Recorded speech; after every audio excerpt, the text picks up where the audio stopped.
Students responsibility? नहीं नहीं, मेरी रिस्पांसिबिलिटी, मेरी रिस्पांसिबिलिटी है जी। मैं दोबारा से क्विकली ओवरव्यू कर देता हूँ ताकि रिकॉर्डिंग के अंदर आ जाए। आज हमें आर्किटेक्चर स्टाइल्स देखने हैं जी, जिनमें 2 आर्किटेक्चर स्टाइल्स हम देखेंगे। सबसे पहला है डिस्ट्रीब्यूटेड आर्किटेक्चर स्टाइल्स। ये मैंने कह रहा था अभी कि ये क्लाइंट सर्वर आर्किटेक्चर स्टाइल जैसे काम करता है कि जनाब एक तरफ क्लाइंट है, दूसरी तरफ सर्वर है, कोई कम्युनिकेशन मीडियम के थ्रू आपस में कनेक्टेड हैं ये दोनों, और कोई ना कोई डाटा शेयर होता है। जैसे हम नॉर्मली जीमेल के साथ भी करते हैं कि हम एज ए क्लाइंट काम करते हैं और दरमियान में कम्युनिकेशन मीडियम इंटरनेट जो है वो मौजूद है, और जिसके थ्रू हमारी रिक्वेस्ट गूगल या जीमेल का जो सर्वर है वहां तक जाती है, और जो भी हमने रिक्वेस्ट करनी हो या जो भी हमारा पर्पस हो कि फॉर एग्जांपल हम लॉगिन कर रहे हैं के लिए रिक्वेस्ट कर रहे हैं, या कोई अटैचमेंट हमारे मेल बॉक्स में पड़ी हुई है हम उसको डाउनलोड कर रहे हैं, या अटैचमेंट किसी को भेज रहे हैं, मेल कर रहे हैं, या और भी बेपनाह उनकी जो एप्स मौजूद हैं, वेब सर्विसेज मौजूद हैं गूगल की, उनमें से हम किसी को एक्सेस करते हैं। तो हम बतौर क्लाइंट एक्ट करते हैं उसके अंदर, और जो गूगल है वो एज अ सर्वर डील करता है हमारे साथ, हमारी रिक्वेस्ट को सर्व करता है। तो समटाइम ऐसा होता है, जैसे मैंने एग्जांपल दी थी कि पहले तो नॉर्मली डेस्कटॉप एप्लीकेशंस काम करती थी कि एक एप्लीकेशन जो है वो किसी एक सिस्टम पे होस्ट है और सारा कुछ उसी पे ही हो रहा है।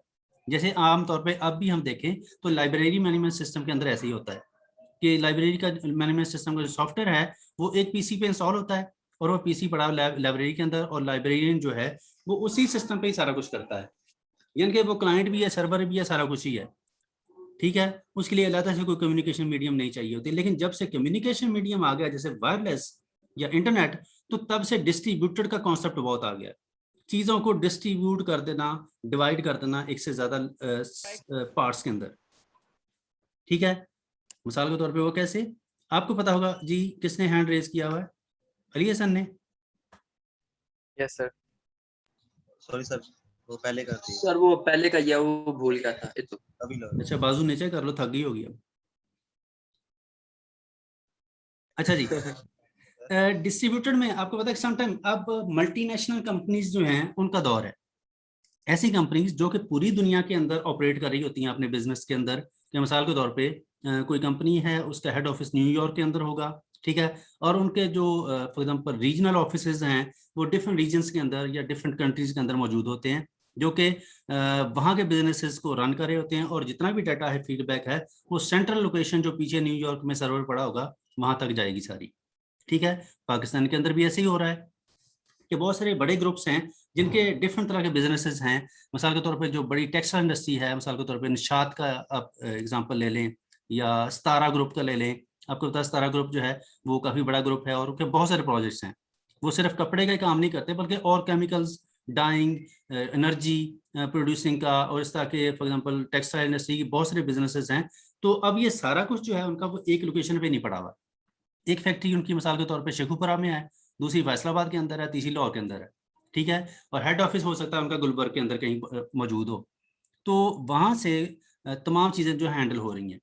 अब मिसाल के तौर पे सतारा ग्रुप का अगर फैसलाबाद के अंदर एक टेक्सटाइल इंडस्ट्री है, तो जो टेक्सटाइल के रेलिवेंट जितना भी बिजनेस है वो उस यूनिट के अंदर वहां पे हो रहा है। ठीक है, और जो मिसाल के तौर पे केमिकल का जो बिजनेस है वो फॉर एग्जांपल शाहकोट बहुत इंडस्ट्री है, आपको पता होगा शायद फैसलाबाद के करीब, हो सकता है जो केमिकल का यूनिट है वहां पे हो। तो जो केमिकल के रेलिवेंट जितना भी बिजनेस है, जितना भी सॉफ्टवेयर की ऑपरेटिंग है, वो वहां से रन हो रही है। जो फॉर एग्जांपल एनर्जी का सिस्टम है वो मिसाल के तौर पे किसी और जगह पे हो सकता है, तो वहां से सारा कुछ हो रहा है। तो चीज़ों को उन्होंने क्या किया कि बजाय एक ही बड़ी एप्लीकेशन बनाने के, उन्होंने इन तमाम छोटी छोटी जो लॉजिक्स हैं, जो डोमेन्स हैं, उनको डिस्ट्रीब्यूट कर दिया, ताकि बेशक अब उन तमाम चीज़ों का तलक तारा ग्रुप से ही है, लेकिन वो तमाम चीज़ें जो हैं वो डिस्ट्रीब्यूटेड हैं मुख्तलिफ लोकेशंस पे। हर लोकेशन जो है वो अपना जो टास्क है वो प्ले कर रही है, अपना रोल प्ले कर रही है, और तमाम चीज़ें जो हैं वो तमाम जो फॉर एग्जांपल साइट्स हैं वो तमाम आपस में लिंक्ड हैं, और जो डाटा है वो कहीं एक जगह पे स्टोर हो रहा है। ठीक है, तो अब क्या हो रहा है कि उन्होंने बजाय इसके कि एक बड़ा कम्प्लेक्स सिस्टम डेवलप करने के, डिज़ाइन करने के, उन्होंने इस चीज़ को डिस्ट्रीब्यूट कर दिया ताकि चीज़ों को मैनेज करना ज़रा आसान हो जाए। ये उनके एडवांटेजेस हैं। वो एडवांटेजेस जो हैं या डिसएडवांटेजेस इस आर्किटेक्चर के, वो भी हम देखते हैं कि वो क्या है। पहले जस्ट इसके लिए, जैसे फॉर एग्जांपल आपको पता है कि बैरिया ग्रुप जो है वो काफ़ी बड़ा ग्रुप है और इसके बहुत सारे बिजनेसेस हैं। किसी को पता क्या क्या बिजनेस रन कर रहे हैं इस वक्त?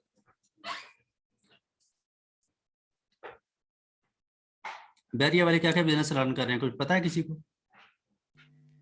सर हाउसिंग स्कीम्स हैं यस उनकी। सर। और सर हॉस्पिटल रन बैरिया कर टाउन रहे है हैं, पूरा सर, बैरिया टाउन है उसको भी कर रहे हैं, उसकी पानी की फाउंडेशंस रन सप्लाई, कर रहे हैं। बिजली and everything related to it. बैरिया स्पॉन्सरशिप यूनिवर्सिटी भी की है है ना उसमें। उन्होंने, ARY के साथ स्पॉन्सरशिप की है, तो वो गवर्नमेंट टीम्स जो ये खेल रही हैं PSL में, इनको भी वो कर रहे हैं, सपोर्ट स्पॉन्सर कर रहे हैं। वो बैरिया Right. यूनिवर्सिटी उनकी नहीं है वैसे। जहाँ पे सर वो स्कूल्स, एजुकेशन सिस्टम, आपको भी हॉस्पिटल। स्पॉन्सर करते हैं, जहाँ पे जानवर वगैरह। जी बिल्कुल। बैरिया के बहुत सारे बिजनेसेस हैं जो रिनाउंड, जिसको हम जानते हैं वो हाउसिंग स्कीम्स है, ठीक है, कि बैरिया यस सर। बैरिया लाहौर है या सर बैरिया फाउंडेशन भी है। जी। इसके अलावा उनके बहुत सारे बिजनेसेस हैं, जैसे फॉर एग्जांपल बैरिया दस्तरखान आपने सुना होगा, जगह यस जगह सर। बैरिया का दस्तरखान चल रहा है। जी Yes, sir. माल नहीं, वो क्या नाम है जो माल रोड पे है, बैरिया का जो शॉपिंग सेंटर है, sir yes sir. Mall of Lahore. Mall of all Lahore. Of Lahore sir. Mall of Lahore वो उन बैरिया वालों का। इसका मतलब उनकी हाउसिंग स्कीम्स हैं, उनके कमर्शियल बिजनेसेस या कमर्शियल प्लाजे हैं, उनका फूड का सिस्टम है। और इसके अलावा शायद आपको पता हो कि बैरिया वाले जो हॉस्पिटल्स हैं, गवर्नमेंट हॉस्पिटल्स सार के खासतौर पे, उनके अंदर खाना भी देते हैं फ्री पेशेंट्स को और उनके लवाकिन को। यस जैसे सर, देते हैं। मैंने देखा है सर्विसेज हॉस्पिटल के अंदर वो बाकायदा बैरिया की तरफ से खाना दिया जाता है, ठीक है। अब उनके बहुत सारे बिजनेसेस हैं और हर बिजनेस जो है वो डेफिनेटली आपको पता है कि एक अच्छा खासा फाइनेंशियली साउंड कंपनी है, तो वो हवा में मैनुअली ये सिस्टम नहीं चला रहे, ठीक है। बाकायदा वो तमाम चीजें ऑटोमेट हैं उनकी और बड़े अच्छे स्टैंडर्डाइज तरीके से वो काम करते हैं, ठीक है। तो अब उन्होंने ये नहीं है कि जनाब इस सारे बिजनेस के लिए, तमाम चीजों के लिए उन्होंने एक एप्लीकेशन बनाई हो, ऐसा नहीं हो सकता, ठीक है। तो क्या करेंगे, बैरिया का फॉर एग्जांपल हेड ऑफिस होगा कराची में या लाहौर में या इस्लामाबाद, जहाँ भी, मुझे नहीं आइडिया वैसे कहाँ पे है। तो वहाँ पे तमाम चीज़ें जो है वो सेंट्रली लोकेट हो रही होंगी। जैसे आपको पता है कि शरीफ ग्रुप है, नवाज शरीफ, और इनका जो आपको पता है कि ये इंडस्ट्रियलिस्ट हैं, इनकी बहुत सारी इंडस्ट्री है और इनका जो हेड ऑफिस है वो माल टाउन के अंदर है, जहाँ इनका सारा बिजनेस जो है वहाँ पे आईटी का पूरा सेटअप है। वो मुझे इसलिए आइडिया है कि मेरे कज़न जो है वो वहाँ पे DBA थे, उसका डेटाबेस एडमिनिस्ट्रेटर, कुछ अर्सा पहले, तो मुझे भी जाने का इत्तेफाक हुआ। तो वहाँ पे एक दुनिया है, ठीक है, वो एक पूरी एक फॉर एग्जांपल एक साइट है, बिजनेस साइट, वहाँ पे तमाम जितने भी इनके बिजनेसेस हैं वो सारे वहाँ पे से ऑपरेट हो रहे होते हैं। वहाँ पे ओरेकल के जो ERP सिस्टम्स हैं वो रन हो रहे हैं और अच्छा खासा डाटा का लोड है वहाँ पे। तो होता क्या है कि वो क्या करते हैं कि तमाम चीज़ों की एक ही एप्लीकेशन के बजाय चीज़ों को डिस्ट्रीब्यूट कर देते हैं ताकि उनकी मैनेजमेंट जो है वो ज़रा आसानी से हो जाए। ये एक छोटा सा उसका डायग्राम है जिससे आपको थोड़ा सा आइडिया होगा कि डिस्ट्रीब्यूटर आर्किटेक्चर कैसे काम करता है। फॉर एग्जांपल जैसे एप्लीकेशन 1 2 3 ये डिफरेंट एप्लीकेशंस हैं, ठीक है जी, जो कि आपस में किसी ना किसी मिडलवेयर प्लेटफॉर्म या किसी कम्युनिकेशन मीडियम के थ्रू आपस में कनेक्टेड है, ठीक है। इसके अलावा डिफरेंट, और ना सिर्फ एप्लीकेशन उस सिस्टम में अटैच है बल्कि डिफरेंट तरह की डिवाइसेस, हार्डवेयर भी उसके साथ अटैच है।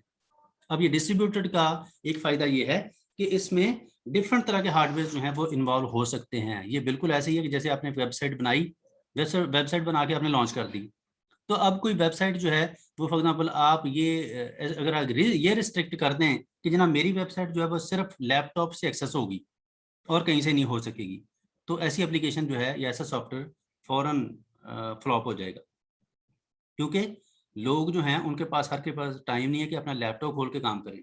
लोग तो अब सेलफोन से बिजनेस करते हैं, कोई टैब पे कर रहा होगा, कोई PC पे कर रहा होगा, कोई सेलफोन पे कर रहा होगा, कोई लैपटॉप पे कर रहा है। तो डिफरेंट तरह की डिवाइसेस जो हैं वो इस सिस्टम के अंदर अटैच हो सकती हैं, 1 2 3, ठीक है। अब फॉर एग्जांपल जैसे हम लैपटॉप की एग्जांपल ले लें, तो लैपटॉप में आपको पता 1700 किस्म के ब्रांड्स हैं या 1700 किस्म के ऑपरेटिंग सिस्टम उसके अंदर रन हो रहे हैं, वो तमाम के तमाम इस सिस्टम को सपोर्ट कर रहे होंगे। सेलफोन की फॉर एग्जांपल ले लें, तो सेलफोन में आपको पता है कि iOS चल रहे हैं, एंड्रॉयड चल रहे हैं, 1700 किस्म के सेलफोन्स भी चल रहे हैं, वो तमाम के तमाम भी उस सिस्टम के साथ कनेक्टेड हैं, ठीक है। अब ऐसा नहीं हो सकता कि फॉर एग्जांपल जीमेल आपने खोलनी है तो जीमेल अगर आप iOS से खोलें तो वहां से ना खुले, सिर्फ एंड्रॉयड से खुलती हो, ऐसा नहीं है। अब ये उसके आर्किटेक्चर की फॉर एग्जांपल कमाल है उसका कि जनाब हर तरह का हार्डवेयर, हर तरह की एप्लीकेशन उसको सपोर्ट कर रही है। जी सामा। सर ये जो मोबाइल से बिजनेस करते हैं उसमें ई भी आ जाता है ना, इलेक्ट्रॉनिक, क्या आ जाता है उसमें? ई-कॉमर्स, यानी कि इलेक्ट्रॉनिक बिजनेस। जाहिर है ई कॉमर्स है ही ऑनलाइन बिजनेस का नाम, और ऑनलाइन सेल फोन पे हो रहा है तो डेफिनेटली ऑनलाइन हो रहा है, इसका मतलब ऑनलाइन है तो ई Right, कॉमर्स sir. है, ठीक है। Right, sir. ई कॉमर्स तो एक जनरल टर्म है ना उसामा, जो सारे बिजनेस के लिए या ऐसे बिजनेस के लिए यूज होती है जो कि इलेक्ट्रॉनिकली या ऑनलाइन जो हैंडल हो रहे हैं, ठीक है। तो हम Right, sir. स्पेसिफिकली किसी एक आर्किटेक्चर की बात करें कि ऐसी एप्लीकेशन जिसके अंदर डिफरेंट तरह के मॉड्यूल्स, डिफरेंट तरह के कंपोनेंट्स, डिफरेंट तरह की एप्लीकेशंस काम कर रही हूँ। आपको पता है कि जैसे आप वेबसाइट बनाएं, मिसाल के तौर पे ये है, ये जो चल रही है आजकल बड़ी मशहूर उबर वगैरह की, उबर या क्रीम की जो ऐप्स हैं, इसमें पता है कि सिंपल आप ये मोबाइल ऐप्स हैं, ठीक है, लेकिन इनके अंदर फर्दर फिर कई तरह की एप्लीकेशन यूज हो रही हैं। मिसाल के तौर पे जैसे गूगल की वो है मैप, गूगल मैप, ठीक है, वो बेसिकली जो है वो बैकएंड पे वही सारा कुछ उनका जो सिस्टम है वो यूज हो रहा है, ठीक है। और यही वजह कि गूगल की जो एपीआईज हैं या उसकी डिफरेंट वेब सर्विसेज हैं वो इस कदर दुनिया उन पे डिपेंडेंट हो गई है कि अगर वो 1 घंटे के लिए बंद हो गई ना किसी दिन तो लग पता जाना सबको। इसलिए वो इतना पावरफुल उनका आर्किटेक्चर है, सिस्टम है, या बैकएंड पे इतनी पावरफुल उनकी टेक्नोलॉजी यूज की हुई है कि जनाब उनका सिस्टम डाउन हो नहीं रहा, होता नहीं है। और बड़ी कोशिश की होगी लोगों ने, हैकर्स ने, लेकिन डाउन कर नहीं पाया कोई उसको। Right. ये सारी कहानी है जी जो अभी हमने डिस्कस की कि जनाब वो कौन कौन से एग्जांपल्स हैं या किस तरह ये जो डिस्ट्रीब्यूटर आर्किटेक्चर स्टाइल है कैसे काम करता है, ठीक है जी। इसके कुछ फायदे हैं जी, ये जो अभी हमने सारी कहानी सुनाई कि जनाब डिफरेंट लोकेशंस पे एप्लीकेशंस को डिस्ट्रीब्यूट किया जाता है ताकि रिसोर्स शेयरिंग हो सके। पहला काम रिसोर्स शेयरिंग का मतलब sharing of hardware and software resources. अगर एक सिस्टम एक पीसी पे इंस्टॉल है तो डेफिनेटली उसको एक वक्त में एक ही बंदा यूज कर पाएगा। अगर काम कुछ ज्यादा आ गया, जल्दी करना है, तो कोई हल नहीं। अब एक बंदा जो है उसके 2 ही हाथ हैं, वो 2 हाथों से ही काम कर सकता है मैक्सिमम। दूसरा बंदा तो वेट ही कर सकता है कि जनाब ये जब थक जाए उठेगा तो फिर मैं बैठूंगा ताकि काम स्पीड अप हो जाए। लेकिन रिसोर्स शेयरिंग है भाईजान अब तो कि एक सिस्टम है, एक सिस्टम के साथ मल्टीपल यूजर जो है वो अटैच हो सके, एट ए टाइम एक से ज्यादा यूजर जो है उस पर काम कर सके, ठीक है, ताकि जो प्रोसेसिंग है या जो काम की स्पीड है उसको बढ़ाया जा सके। इसके अलावा ओपननेस, इसका फायदा जी flexibility of using hardware and software of different vendors. ये अभी मैंने कहा कि जनाब ये अब कंपल्शन नहीं है कि फलां सिस्टम है उसमें सिर्फ फॉर एग्जांपल विंडोज 7 ऐसा लैपटॉप चलेगा जो कि एचपी का हो, उस पर विंडोज 7 हो, 64 बिट हो और उसके अंदर फॉर एग्जांपल फायरफॉक्स ब्राउजर चल रहा हो। ऐसी लिमिटेशन अब नहीं है। एचपी हो, डेल हो या कोई भी सिस्टम हो, ऑपरेटिंग सिस्टम विंडोज 7 हो, एक्सपी हो, 10 हो, कोई इशू नहीं। उस 64 बिट है, 32 बिट है, कोई इशू नहीं। कोई बंदा फायरफॉक्स से यूज कर रहा है, क्रोम से कर रहा है, नेटस्केप से कर रहा है, कोई इशू नहीं। अब ओपननेस है। ओपननेस का मतलब फ्लेक्सिबिलिटी है कि जनाब इस सिस्टम के अंदर आप जैसे मर्जी एंटर हो जाएं, ये सिस्टम आपको रोकता नहीं है। ये नहीं करता कि जनाब क्योंकि आपके पास डेल का सिस्टम है, 32 बिट है, तो आप मिसाल के तौर पे गूगल जीमेल नहीं खोल सकते, ऐसा नहीं है। Concurrency, concurrent processing to enhance performance. और ये जो सिस्टम है क्योंकि इसमें हर चीज डिस्ट्रीब्यूटेड है, मिसाल के तौर पे तमाम चीजें जो हैं वो पैरेलल एग्जीक्यूट हो रही हैं। एनर्जी वाले अपना काम कर रहे हैं, टेक्सटाइल डाइंग वाले अपना काम कर रहे हैं, केमिकल वाले अपना काम कर रहे हैं। तमाम प्रोसेस जो हैं एट ए टाइम एग्जीक्यूट हो रहे हैं और परफॉर्मेंस जो है एनहांस्ड है इसकी वजह से। स्केलेबिलिटी, इसका एक फायदा है जी, scalable increase throughput by adding new resources. कि जनाब ये ऑनलाइन सिस्टम है तो जितने मर्जी इसमें टर्मिनल ऐड कर लें, जितने मर्जी एंड यूजर ऐड कर लें, जितनी मर्जी स्क्रीन से लगा लें, जितने मर्जी लैपटॉप पर अटैच कर लें, कोई इशू नहीं। आपका डिमांड ज्यादा है, काम ज्यादा आ गया, आप वहाँ पे फॉर एग्जाम्पल 2 बंदे काम कर रहे थे, अब आपने 10 बंदे लगाने हैं तो कोई मसला नहीं। 10 सिस्टम लें, 10 सिस्टम पे जीमेल खोल लें और जो मर्जी करते जाएं। 100 बंदा लगाना है, 100 सिस्टम ले लें, 100 लगा लें। वो कोई रिस्ट्रिक्शन नहीं है कि जनाब एक वक्त में सिर्फ इस सिस्टम के साथ 10 पीसी या 10 लैपटॉप अटैच हो पाएंगे या 10 से ज्यादा नहीं हो सकेंगे। Fault tolerance, the ability to continue in operation after fault has occurred. अब क्योंकि लॉजिक डिस्ट्रीब्यूटेड है, तमाम जगहों पे अपना अपना अपना काम हो रहा है कि खुदा ना खास्ता अगर किसी एक साइट पे कोई इशू आ जाए, कोई एक साइट डाउन हो जाए तो कोई इशू नहीं, सिर्फ वही साइट डाउन होगी, बाकी तमाम जो साइट्स हैं वो वर्किंग कंडीशन में रहेंगी, उन पे कोई फर्क नहीं पड़ेगा। जैसे मैंने कहा कि बैरियर का दिमाल ऑफ लाहौर का जो सॉफ्टवेयर है उसके अंदर कोई इशू आ जाए तो ठीक है जी, सिर्फ वही डाउन होगा, बैरियर का दस्तरखान चलता रहेगा, उनकी जो हाउसिंग स्कीम्स हैं वो चलती रहेंगी, उनका फॉर एग्जाम्पल अगर कोई डोनेशन का बिजनेस है वो भी चलता रहेगा, बाकियों पे कोई इफेक्ट नहीं होगा। ये डिस्ट्रीब्यूटर की एग्जांपल। लेकिन अगर सेंट्रलाइज्ड हो तो सेंट्रलाइज में पता है कि अगर तमाम चीजें जो हैं एक ही सर्वर पे जा रही हैं तो सर्वर डाउन है तो सारा कुछ डाउन है। ठीक है जी। इसीलिए शायद जीमेल वालों ने भी अब जो उनके सर्वर्स है ना वो अब एक नहीं एक से ज्यादा कर दिए उन्होंने।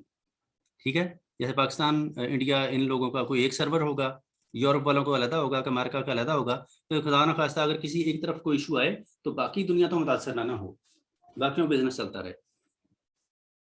क्योंकि जब एक सिस्टम पे सब लोग काम करेंगे तो लोड आएगा तो एरर आएगा। डिसएडवांटेजेस भी हैं भी कुछ इसके। सबसे पहली चीज कम्प्लेक्सिटी, कि जब आप तमाम चीज़ों को आपने इस तरीके से चलाना है तो सिस्टम थोड़ा कम्प्लेक्स बन जाएगा या बनाना पड़ेगा। कि ऐसा सिस्टम आप बनाएं जिसमें ना कोई हार्डवेयर की लिमिटेशन हो, ना कोई सॉफ्टवेयर की लिमिटेशन हो, ना नंबर ऑफ यूजर्स की लिमिटेशन हो। जितने मर्जी हार्डवेयर, जितने मर्जी ऑपरेटिंग सिस्टम, जितने मर्जी ब्राउजर, जितनी मर्जी ऐप्स, जो मर्जी उसके अंदर अटैच कर लें, कोई लिमिटेशन नहीं है। तो ऐसी एप्लीकेशन बनाना फिर आसान काम नहीं है। ठीक है, इसकी कम्प्लेक्सिटी भी थोड़ी इंक्रीज हो जाएगी। फिर सिक्योरिटी का इशू होगा। जब आप चीज़ों को डिस्ट्रीब्यूट करेंगे तो सिक्योरिटी सबसे पहले जो है वो बड़ा कंसर्न होगा, सबसे बड़ा चैलेंज। जब आप डाटा हवा में फेंकेंगे, ऑनलाइन करेंगे उसको, तो फिर जनाब हर बंदा उसको कैच कर सकता है। एक चीज़ है वो जनाब आपने अपने अलमारी के अंदर रखी हुई है और आप सिर्फ उसके यूज़र हैं तो बड़ी महफूज है। वो चीज़ आके आप सड़क पर रख दें जहाँ से हर बंदा गुजर रहा है तो डेफिनेटली उसकी सिक्योरिटी गई। ठीक है, तो जब आप अपने सिस्टम से डाटे को उठा के कम्युनिकेशन मीडियम के थ्रू वो गूगल का जो सर्वर पड़ा हुआ है मिसाल के तौर पे दुबई के अंदर, वहाँ सेंड करेंगे और वहाँ से वापस आपका दोस्त जो है वो उसको मिसाल के तौर शेखुपुरा जो है वो डाटा वापस आएगा। तो जब ट्रैवल कर रहा है तो ट्रैवल करने में दरम्यान में जनाब डाटा जो है वो आगे पीछे हो सकता है। फिर मैनेजेबिलिटी, जब इतना कम्प्लेक्स एप्लीकेशन होगी तो डेफिनेटली प्रॉब्लम्स आएंगी, प्रॉब्लम्स को मैनेज करना फिर मसला होगा। ठीक हो गया। Unpredictability, unpredictable responses depending on the system organisation and network load. अब आपको नहीं पता कि जब आपने एक एप्लीकेशन ऑनलाइन बना दी, एक वेबसाइट ऑनलाइन कर दी, अब इसमें एट अ टाइम मैक्सिमम कितना लोड आ सकता है आप कुछ नहीं कह सकते। एक वेबसाइट है मिसाल के तौर पे ऑनलाइन शॉपिंग की, ठीक है, तो उस पर एट अ टाइम कितने लोग आ सकेंगे ये आप नहीं अंदाजा कर सकते। ये आपकी प्रोडक्ट जो है खुदा न खास्ता मशहूर हो जाए तो अचानक ही मिसाल के तौर पे जहाँ पे डेली की आपके एक वक्त में 5 से 6 यूज़र काम लॉगिन हो रहे हों, वहाँ जनाब 5 से 6 हज़ार हो जाएं, तो ये आप अंदाज़ा नहीं कर सकते कितने बढ़ जाएंगे। बढ़ेंगे तो फिर आपका सिस्टम जो है उसकी परफॉर्मेंस स्लो होने के चांसेस हैं। दूसरा आर्किटेक्चर स्टाइल जो हमने देखना है वो जी वर्चुअल मशीन। वर्चुअल यूनिवर्सिटी तो आपने सुना होगा बारहा। ये इसका मतलब क्या है, ये करती क्या है basically? Sir online by computer, by electronics, by web server हम चीजों को कम्युनिकेट करना। सर एक मशीन के अंदर दूसरी मशीन का इंक्लूड होना, जिस तरह हम ऑपरेटिंग सिस्टम एक लैपटॉप में इंस्टॉल कर सकते हैं, वो एक वर्चुअल अभी मशीन सर हम ऑपरेटिंग सिस्टम वाले लेक्चर में हम कर रहे हैं, उस पे वर्चुअल मशीन पे काम कर रहे हैं। वो सर एक मशीन के अंदर एक मशीन होती है, उसके अंदर उसका अलग एक ऑपरेटिंग सिस्टम होता है, उसकी विंडो शिंडो अलग होती है, वो अलग अपना सिस्टम वो ऑन इट्स ओन काम करता है। यानी कि वो ऑपरेटिंग सिस्टम के अंदर एक ऑपरेटिंग सिस्टम होता है, वो फिर अपनी मर्जी से एप्स को डिप्लॉय भी करता है, रन भी करता है, प्रोग्राम्स को, टास्क वगैरह परफॉर्म करता है on its own. Virtual machine जो है ये वर्चुअलाइजेशन के कॉन्सेप्ट पे काम करती है। और वर्चुअलाइजेशन होता है जैसे वर्चुअल मशीन वर्चुअल यूनिवर्सिटी है, तो आप कहता है इसमें असल जो इसका असल थीम है ना वो क्या है कि आप जहाँ रिमोटली काम कर रहे हैं, कि वर्चुअली वो फिजिकली आपकी क्लास कुछ नहीं हो रही, वर्चुअली हो रही है। आप घर में बैठे हैं, ठीक है, लेकिन आप पढ़ रहे हैं, आप क्लासेस अटेंड कर रहे हैं, तो फासले से या डिस्टेंस से या लॉजिकली चीज़ें जो हैं वो एग्जीक्यूट हो रही होती हैं। ठीक है, इसलिए उसका नाम जो है वो वर्चुअल यूनिवर्सिटी है। जैसे ओपन यूनिवर्सिटी काम करती है, ओपन यूनिवर्सिटी भी डिस्टेंस लर्निंग इसको हम कहते हैं कि जनाब यूनिवर्सिटी कहीं और मौजूद है और क्लासेस कहीं और हो रही हैं, बच्चे घर में बैठे हैं, एग्जाम भी दे रहे हैं, सारा कुछ हो रहा है, असाइनमेंट्स घर बैठे प्रोवाइड कर रहे हैं, तो ये वर्चुअली काम हो रहा है। इसके अलावा आजकल एक कॉन्सेप्ट आता है डेवलपमेंट के अंदर वर्चुअल टीमिंग का। वर्चुअल टीमिंग किसी ने सुना है क्या है? Sir virtual teeming, virtual teeming, team से टीमिंग। सर डिफरेंट virtually बैठ के डेवलपमेंट करते हैं। सर डिफरेंट applications बिल्कुल। टीम बनाई जाती है अपने प्रोजेक्ट को सॉल्व करने के लिए। हाँ कि सम टाइम मिसाल के तौर पे Stack एक सॉफ्टवेयर हाउस है, उसकी टीम लाहौर में बैठी हुई काम कर रही है जनाब, ठीक है। अब कोई ऐसा प्रोजेक्ट आ गया जो कि मिसाल के तौर पे या तो उनसे हो नहीं रहा या काम ज्यादा है और वो चाह रहे हैं कि जनाब और कोई इनके साथ हाथ बटा दे, ठीक है। टीम के अंदर मिसाल के तौर पे 5 बंदे हैं। अब एक तो हल ये है कि आप फौरी तौर पे या तो फिर सर को छोड़ दें और नए बंदे हायर करें, ठीक है। अब प्रोजेक्ट वक्ती तौर पे ऐसा है कि जिसके लिए 10 बंदों की जरूरत है तो आप 5 बंदे और नए हायर करके रख लें। प्रोजेक्ट तो 3 माह चलना है, उसके बाद फिर 5 बंदों का क्या करेंगे? तो आप क्या करेंगे, आप वर्चुअली किसी और सॉफ्टवेयर उसकी टीम के साथ कोलैबोरेशन कर लेंगे, ठीक है। और वो रिमोटली अपनी मिसाल के तौर पे वो टीम हो न्यूयॉर्क की या फॉर एग्जांपल कहीं पेरिस में बैठी है, तो वहां पे बैठी आपको सर्विसेज देगी। ये वर्चुअल टीमिंग का कॉन्सेप्ट है कि टीम एक ही है लेकिन उसके जो मेंबर्स हैं वो डिस्ट्रीब्यूटेड है, ठीक है। लेकिन वर्चुअली ऐसे ही है कि जैसे एक टीम के तौर पे काम कर रहे हैं, लॉजिकली वैसे होगा, ठीक है जी। ये सर तो जैसा ये आउटसोर्सिंग करते हैं, जी बिल्कुल आउटसोर्सिंग करते हैं जैसा। बिल्कुल आउटसोर्सिंग करते हैं, बिल्कुल ऐसे ही है कि आउटसोर्सिंग में भी समटाइम आप फील करते हैं कि जनाब आपके पास कोई काम ज्यादा आ गया है या आपके पास एक्सपर्टी अवेलेबल नहीं है, तो आपको किसी की जरूरत है तो आप जनाब रिमोटली वर्चुअली किसी से हेल्प ले लेते हैं इस बारे में। Yes sir. सर जैसे हम virtually यहाँ पे सारे connected हैं Zoom पे। जी बिल्कुल ऐसे ही है कि हमारी क्लास हो रही है जैसे लेकिन जैसे virtually pandemic हो रही है। situation हो उसमें फिर हो जाता है, pandemic situation हो या people in different ये इसकी वर्किंग जो है peoples ये from different geographical area। जी बिल्कुल ऐसे ही है। ये डिपेंड करता है कि जनाब आप फॉर एग्जांपल इशू क्या है आपका, किस वजह से आप वर्चुअलाइजेशन की तरफ जा रहे हैं, ठीक है। ये जो वर्चुअलाइजेशन है ये किस किस तरह की होती है या आप ये जो कॉन्सेप्ट है ये कैसे कर सकते हैं। अभी आप लोगों में से ही किसी ने कहा था कि जनाब एक सिस्टम के अंदर एक से ज्यादा ऑपरेटिंग सिस्टम जो है वो आप यूज करते हैं या कर सकते हैं। Yes sir। वो कौन सी Yes, sir. टेक्निक है Yes, जी, sir. उसका क्या नाम है उस टूल का जो ये ऑप्शन आप प्रोवाइड करती है? Virtual machine, VMware, VMware, VMware, VirtualBox, Oraclebox। Microsoft, yes. हाँ बहुत से Yes, टूल्स sir. हैं। VMware उनमें से एक राउंड एप्लीकेशन है जो कि आपको Yes, sir. फैसिलिटेट करती है। वो फैसिलिटेट क्या करती है कि जनाब आप वर्चुअलाइजेशन का जो कॉन्सेप्ट है उसको इम्प्लीमेंट करके देख लें। वो जो वर्चुअलाइजेशन का कॉन्सेप्ट है वो कैसे कैसे इम्प्लीमेंट होता है। सबसे पहले हार्डवेयर की वर्चुअलाइजेशन होती है जी। When virtualizing hardware, virtual versions of computers and operating systems are created and consolidated into a single primary physical server। अब क्या करते हैं कि जनाब मिसाल के तौर पे आपने किसी ऐसी टूल के अंदर काम करना है जिसके लिए या किसी ऐसी एप्लीकेशन पे काम करना है, ऐसे डाटा पे काम करना है जिसके लिए आपको प्रोसेसिंग बहुत ज़्यादा चाहिए, आपको हैवी प्रोसेसर चाहिए और वो आपके पास नहीं है, ठीक है। मिसाल के तौर पे आपके पास है कोर i5 सिस्टम है जबकि आपको कोर i15 के बराबर का सिस्टम चाहिए, यानी कि 3 सिस्टम मिलें या 3 प्रोसेसर मिलें तो फिर जितनी प्रोसेसिंग है उससे आपका काम चलना है, वो आपके पास है नहीं अब। और एक प्रोजेक्ट आ गया 3 माह के लिए आपके पास, तो आप क्या करेंगे यार, आप सोचेंगे कि अब मैं क्या करूं कि मैं 3 माह के लिए 2 नए सिस्टम खरीदूं और उसके बाद पता नहीं कैसा प्रोजेक्ट हो, फिर ये बेकार पड़े रहेंगे। तो फिर आप क्या करेंगे, आप वर्चुअलाइजेशन की तरफ जाएंगे और वर्चुअलाइजेशन में क्या करेंगे कि आप कोई भी और 2 सिस्टम को रेंट आउट कर लेंगे या उनकी सर्विसेज वक्ती तौर पे लेंगे और उनको वर्चुअली कनेक्ट करके जोड़ के एक सिस्टम की शक्ल दे लेंगे। वो फिजिकली 3 सिस्टम होंगे लेकिन लॉजिकली वो एक सिस्टम के तौर पे काम करेंगे और आपकी एप्लीकेशन जो है वो अच्छे तरीके से एग्जीक्यूट हो जाएगी या उसकी परफॉर्मेंस फास्ट हो जाएगी। ये काम आजकल किस टेक्नोलॉजी के थ्रू होता है, कोई पता है किसी को? सर कौन सा? कि हम चीजें उधार ले लेते हैं वक्ती तौर पे, रेंट पे, कंप्यूटर साइंसेज में। Computer science sir Google code sir भी प्रोवाइड बैलेंस नहीं करता होता, है, मोबाइल बैलेंस में हम उधार ले लेते वहाँ पे हैं, हम अपने फिर जब कोड हमारे पास एग्जीक्यूट आता है कर तो हम सकते नहीं वापस मैं कर डेली लेते लाइफ हैं। की बात नहीं कर रहा, वो तो आप मोटरसाइकिल भी घंटे पे ले लेते हैं उधार, 50 रुपए घंटा। सर वो वो नहीं, दिन गए अब। CS की example. virtual machines sir online car का जो है वो रेंटल सिस्टम हो रहे हैं अभी सॉफ्टवेयर्स के थ्रू, यानी कि ऑनलाइन जो है वो नहीं, मैं जो सर्विस की बात कर रहा हूँ, सर्विसेज कि मुझे virtual मिसाल के तौर machines पे भी आप कर सकते हैं Sir, processing चाहिए, softwares.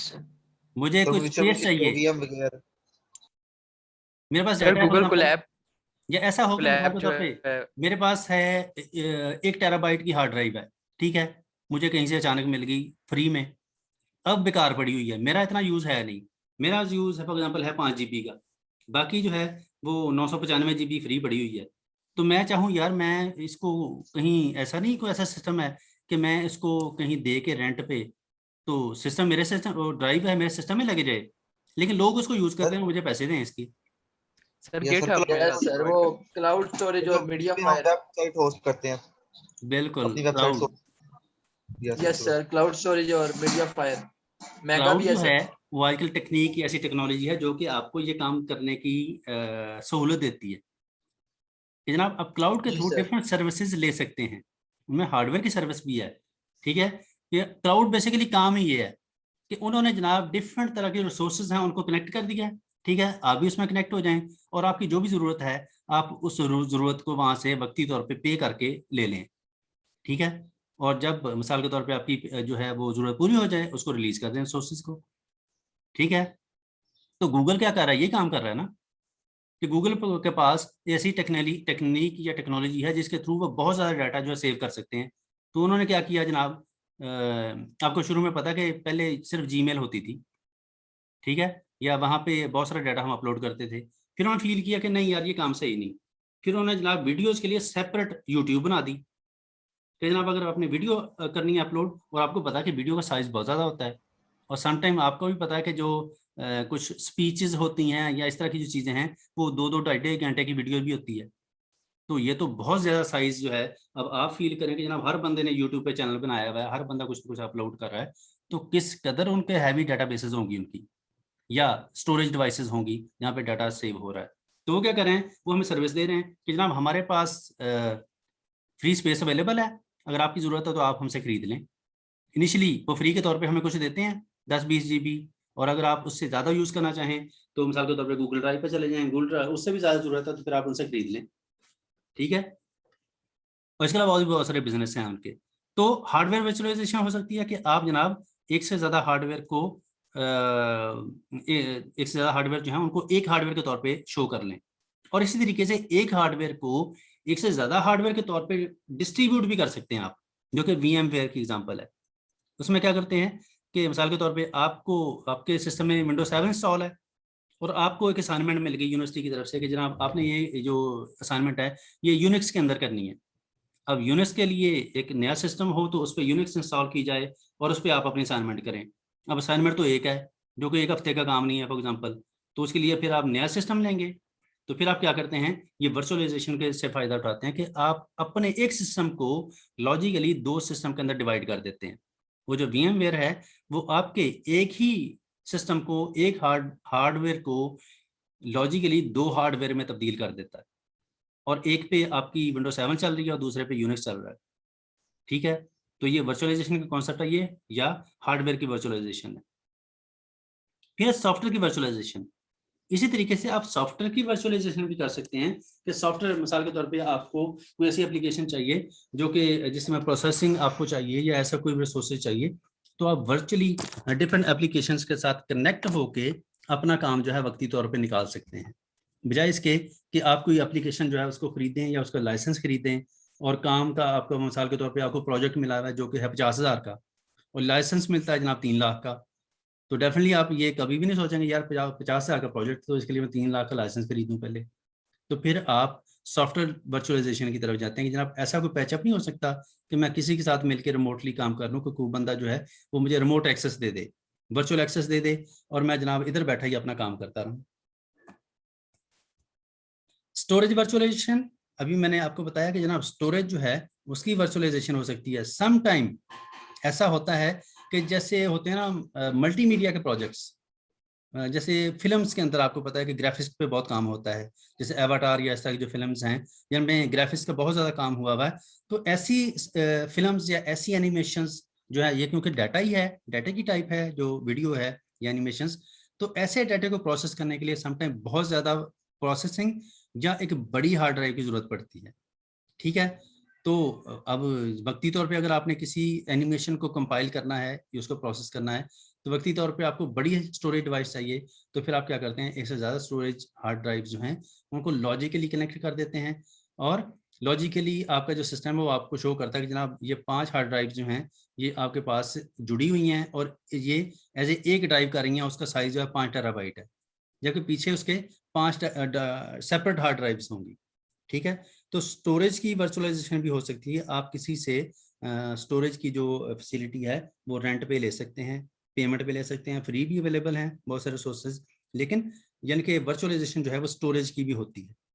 इसके अलावा नेटवर्क की, आप किसी नेटवर्क का हिस्सा बनना चाहें, मल्टीपल सब networks can be created on the same physical network. आपको पता है कि एक नेटवर्क है, उसके अंदर फर्दर सब नेटवर्क्स क्रिएट हो जाते हैं। ठीक है, मिसाल के तौर पे कि एक बड़ी ऑर्गेनाइजेशन है, मिसाल के तौर पे एक बड़ी टेक्सटाइल इंडस्ट्री है, उसके लिए एक नेटवर्क अवेलेबल है, तो हर बंदा उस नेटवर्क के साथ अटैच है। अगर हर तरह का डाटा उस नेटवर्क पे प्रोपेगेट हो रहा है, ट्रांसमिट हो रहा है, तो डाटा जो है इनसिक्योर होगा। तो क्यों ना उनके लॉजिकली सब पार्ट्स बना दिए जाएं कि जो टॉप मैनेजमेंट है उनका एक सेपरेट वर्चुअल प्राइवेट नेटवर्क हो, ठीक है, और मिसाल के तौर पे एचआर हैं, एचआर वाले हैं, उनका एक सेपरेट नेटवर्क हो, तो ऐसे हो सकता है। ठीक है, तो ऐसे सिस्टम जो हैं वो आपको डाटा की सिक्योरिटी जो है या इस तरह के इश्यूज जो हैं वो प्रोवाइड करते हैं या ऐसी ऑप्शंस देते हैं। ये तमाम कहानियां जो है जो मैं आपको बता रहा हूँ ये सारी मेंशन है यहाँ पे।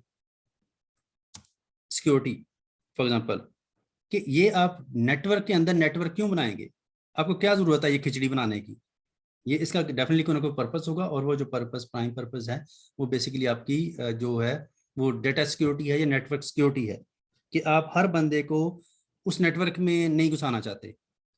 आप चाहते हैं कि जो टॉप मैनेजमेंट है उनका बड़ा सीक्रेट डाटा होता है, कुछ ऐसे पॉलिसी डिसीजंस होते हैं जो कि हर बंदे को नहीं पता चलने चाहिए, तो फिर वो क्या करते हैं कि जनाब उनके लिए एक सेपरेट नेटवर्क बना देंगे। जनरल यूजर्स के लिए आम नेटवर्क हो सकता है, जैसे यूनिवर्सिटी है, स्टूडेंट्स के लिए एक सेपरेट नेटवर्क हो सकता है, ताकि स्टूडेंट्स जो हैं वो सिस्टम के अंदर जो मर्जी करते रहें, फिर जो सीक्रेट डाटा है वो उनकी एक्सेस में नहीं आएगा। इसके अलावा डेस्कटॉप वर्चुअलाइजेशन, आपको पता है कि डेस्कटॉप शेयर हो जाता है आजकल, किसी को पता है जी? यस सर, हो जाता है, हो जाता है सर। कि जनाब मिसाल के तौर पे मैं कोई दे रहा हूँ एग्ज़ाम, ठीक है, मैं यहाँ पे ऑनलाइन एग्ज़ाम दे रहा हूँ, घर में बैठा हूँ, मैं फंस गया हूँ कहीं, मुझे समझ नहीं आ रही सवाल की, तो मैं क्या करूँगा, अपना डेस्कटॉप जो है अपने किसी दोस्त को शेयर करूँगा, और जनाब वो वहाँ से घर बैठा जो उसका एक्सपर्ट है वो अपने घर में बैठा जनाब सारे मेरे सवाल जो है उसको हल कर रहा होगा, सारी प्रॉब्लम हल सर कर। टीम व्यूअर के थ्रू होता है ना, टीम व्यूअर के नाम का जी, सॉफ्टवेयर है उसके थ्रू। बहुत सारी यस सर, उससे होता है। बहुत सारी एप्लीकेशन ऐसी अवेलेबल हैं सर एनी आपको, डेस्क, जिनके थ्रू सर एनी आप डेस्क, अपना डेस्कटॉप शेयर कर सकते हैं या किसी के डेस्कटॉप को अपने सिस्टम पे शेयर कर सकते हैं। अब Yes, आपको sir. पता है कि ये वर्चुअली हो रहा है सारा कुछ, फिजिकली तो आपका Right. दोस्त जो है अपने घर में बैठा है, उसका सिस्टम वहां पे पड़ा है, उसका ऑपरेटिंग सिस्टम, उसका डाटा, उसकी एप्लीकेशन तो उधर खुली हुई है, लेकिन आप रिमोटली Yes. वर्चुअली कहीं भी बैठे उसको एक्सेस करते हैं, और अब जो भी फॉर एग्जांपल आपका टास्क है वो आपको हेल्प आउट करते हैं। ठीक है राइट जी। सर। ये था जी हमारे 2 आर्किटेक्चर स्टाइल्स, जिसमें हमने डिस्ट्रीब्यूटेड और वर्चुअल मशीन डिस्कस किया। ये दोनों आर्किटेक्चर जो हैं आपको डेली लाइफ में मिलते हैं। हमने नंबर ऑफ एग्जांपल के थ्रू ये डिस्कस करने की कोशिश की कि ये इसकी इम्प्लीमेंटेशन कहाँ पे है, क्योंकि ये मेरा ख्याल है कि जब भी कोई कॉन्सेप्ट पढ़ा जाए तो उसकी एग्जांपल जरूर साथ होनी चाहिए कि जहाँ इसकी इम्प्लीमेंटेशन कहाँ पे है, तभी फिर जो चीज़ें हैं वो हमेशा याद रहती हैं। ठीक है, अगर जस्ट मैं बता दूं कि जनाब वर्चुअल मशीन होती है, वो ऐसे होती है, वो वहाँ होती है जनाब, हवा में होती है, तो बस मैं इतनी कहानी सुना के निकल जाऊँ, तो ये कॉन्सेप्ट जो है सही तरह जब तक दिमाग में क्लियर नहीं होगा वो याद नहीं होगा फिर। ठीक है जी, तो उम्मीद है कि आपको ये दोनों कॉन्सेप्ट क्लियर होंगे आज के, और उसकी निशानी ये होगी कि नेक्स्ट लेक्चर में आप लोग फर मुझे बताएंगे ये। यस यस सर, इंशाल्लाह। ऐसा वैसा सर जी ठीक पहले है नेटवर्क वर्चुअलाइजेशन का बता दें एक बार दोबारा। जी, अब्दुलरहमान मुझे काइंडली इमेज सेंड कर देना। Okay sir. सर अब पार्टिसिपेंट ज्यादा हो गए, दोबारा ले लेता हूँ, मैंने पहले लिए 36 थे। जी ठीक है sir Yes, sir. Roll number 202 sir शान से